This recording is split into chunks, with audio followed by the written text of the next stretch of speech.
Hello guys, আজকে আমি যাচ্ছি ফার্স্ট জিম করতে। এটা ভেবো না যে আমি জিমে ভর্তি হয়েছি, বন্ধু বলল তাই ফার্স্ট জিম করতে যাচ্ছি। দেখি জিম করতে পারি নাকি। আমি চলে এসেছি, আমার স্কুটি রেখে দিলাম, তারপর ভেতরে যাচ্ছি। আর এখানে খাতারাতে প্রত্যেক দিন যারা আসে তারা প্রত্যেকে সাইন করে।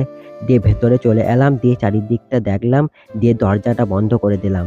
দিয়ে আমার শার্টটা খুলে দিলাম আর গেঞ্জি পরে আমি জিম করব। দিয়ে আয়নাতে একটু নিজের মুখটা দেখে নিলাম। তারপর স্পিকারে গান লাগিয়ে জিম শুরু করে দিলাম। একটু লাফালাফি করে ডন বৈঠক মেরে নিলাম ১০-১২টার মতো। তারপর একটা ডাম্বল নিয়ে ছুড়াছুড়ি করে নিলাম। তারপর চেস্টটা একটু বাড়িয়ে নিলাম, দিয়ে ৫৬ ইঞ্চি করে নিলাম বুকটা। দিয়ে দেখছি আমার বন্ধু ডাম্বল নিয়ে লাফালাফি করছে। আর এটা আমি টানছি আর এটাতেই আমি নিজেই উঠে যাচ্ছি। দিয়ে আমি একটু ডন টেনে নিলাম, দিয়ে আমি একটু লাফ দড়ি খেলে নিলাম, দিয়ে লাস্টে ৭০ কেজি ডেড লিফট তুললাম।